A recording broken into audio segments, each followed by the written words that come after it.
Welcome back to Big Ben's Outdoors. And you join me today on a beautiful spring day here in Nebraska as I'm checking out a new state park here on the shores of the Missouri River. And I'm on kind of a trip today, kind of a little adventure trip with my dog Goose, who's in the truck waiting to go home now. And as part of that, this is a perfect time to show this, which is I call it my walking bag, but it's really my canteen bag.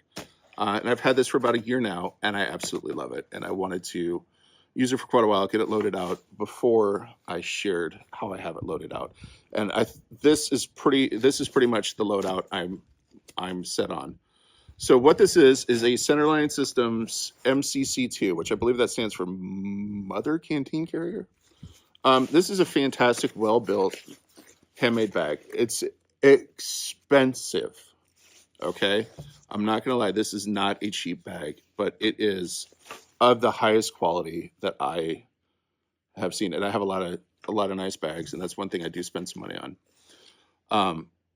Full disclosure, I won this. This was a prize at the 2024 Midwest Bushcraft Show Winter Camp, and I can tell you right now that I would absolutely buy it again, 100%. I would buy this. In fact, I've kind of thought about buying a second one just to have a spare. It's that good. It is a fantastic bag. In fact, I'm probably going to. Just for the exterior of the bag, you see you got your attachments here, and I might use these in the future, and we'll get into that in a second. It's got a nice sturdy strap to hold in your canteen. On the back, you got your MOLLE webbing, and then you also got some attachments so you can attach it to a larger pack. These snaps are on there really good, by the way. Everything on this thing is high-end. Everything that Mark from Centerline System uses is very high-end. I mean, that's a good snap. This is how I have this loaded out, okay? So this, maybe it'll give somebody ideas that has one of these. So obviously in the canteen pouch, we have my Pathfinder.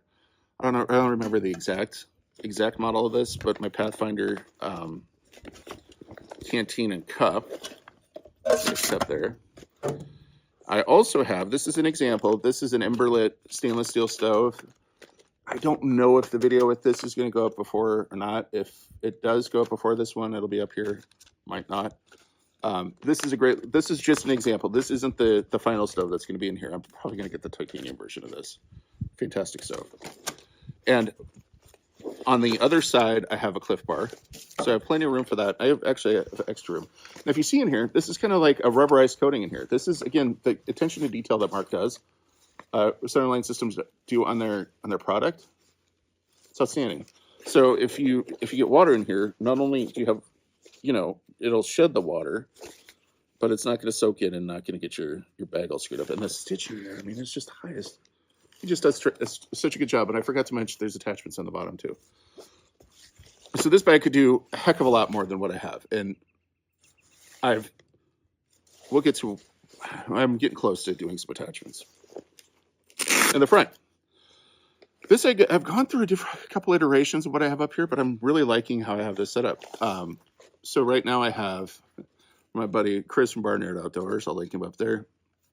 A brew kit, and he built this out and handed this out, and this is just fantastic. And again, this is living in this canteen carrier now. But just some coffee, a filter back here, and a couple instant coffees.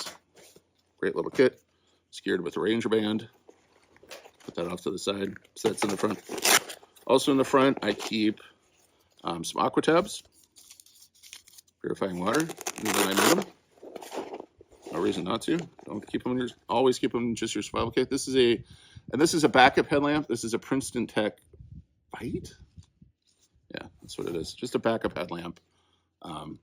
Just red and regular. It's not a super duper good headlamp. It's not a bad one either. It's just there as a backup in case, I don't know, I'm out later and I think I am. And then I also have my folding spork. I've had this spork forever. It's a GSI Outdoors. I know they don't make this anymore. It's a plastic. It's not the toughest thing in the world, but it's nice to have in there. Or if I'm having a meal or something. So that's in the front pouch.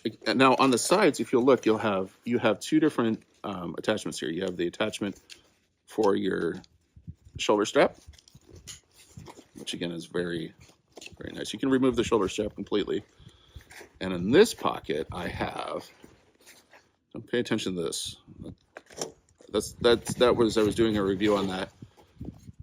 If I did already, it would be up here. And I also keep a Leatherman. And this one currently, and this is what we're going to talk about. Currently in here I have, which is one of my favorites, which is the Surge.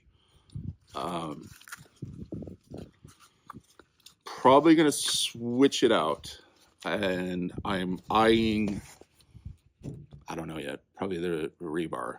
I wanted something a little smaller because this is overkill for this kind of pack. I mean, the Surge is a fantastic tool. I mean, this is just one of the best tools they make.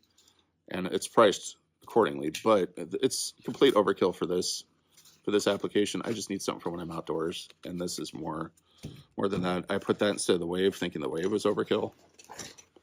Okay, and that's what lives in that pocket. Again, this is probably going to morph into a smaller Leatherman and more stuff.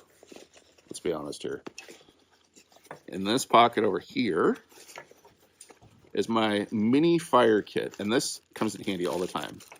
So in a plastic bag, I keep one of these. You've seen me use these on the channel. If not, this is just a pre-made. I bought them at Shields. It's an outfitter store here in Nebraska, but it's a pre-made little fire starter. It's just a couple little paper cups filled with beeswax and carpenter shavings, wood shavings. Come on, Ben. And I keep one of those. These work fantastic. And then I keep a couple Go Fires, which these will lighten pretty much any weather. And then your old standard Bic lighter below that, because you can never have enough stuff for light fire. I always use the 2 method. 2 is 1, 1 is none. We have a container of UCO stormproof matches, which you always should have these for any fire kit, but we won't get into that. I'll link my fire kit up above if you're interested in my full one. But yeah, I hope this helps somebody out. This is just a fantastic bag. This is, again, how I have it loaded out. Sometimes some things can go in flux, like in the front pocket, I've had different lights and different, like I'll put one of my Benchmade knives in. But again, that's more in my pocket EDC, so I don't worry too much about putting that in here. If you're looking at buying this, yes, you should. It is, if you can afford it. Again, it's expensive, but there are things that are worth it. Probably going to buy a second one just so I have a backup. I like it that much. This is just such a fantastic, well-made bag. I mean, thick, heavy fabric. This thing doesn't show a whole lot of wear, but it's gone with me every time. I mean, I've taken it on numerous walks, taking it on a couple trips now, and it's just a great bag. And this is kind of how I have it laid out. Just like I said, I just get the basics for on a walk. Like I need a little more, I need an energy boost, need some water, maybe I want to make a coffee. Yeah, it's a great bag. You can kind of do what you will with it. So I hope that was helpful for you. And as I'm out on this trip and my dog Goose is with me, I'm reminded that Goose is a rescue dog. I rescued him from a wonderful shelter down in southern Kansas. But all these shelters could use your help. There's many animals out there that are needing homes, that are strays, that have been failed by people. They could use your help, and since we put them in that position, maybe we can do a little help. So please, if you can, consider helping out your local animal rescue, animal shelter, if you don't have one. I've linked a couple wonderful ones here in the Nebraska and Kansas area down below. If you can contribute some money, they always can appreciate anything helps. Or even better, contribute time to your local animal shelter. I know my dad walks dogs at our local humane society, and I know other people that volunteer as well. And even the best thing you can do is, if you're looking for a new pet, check out the shelter. There's all 3 of our dogs are rescue dogs, and they're all 3 wonderful. We love them all. So do that. And while you're down there, I've linked some of my friends down there that maybe you'll check some of their videos out, some guys that do some different outdoor stuff. And please consider coming back, checking out, doing the like, share, subscribe, et cetera, et cetera. It's been a long day. I've driven a lot, and I've been walking a lot, and probably should have some water. So please consider like, sharing, subscribing. I'm going to have a drink of water, and I'm going to get back in the truck, and I'm going to head home with my dog. And I hope to see you in the next one. I hope this was helpful for you. Thank you so much for watching.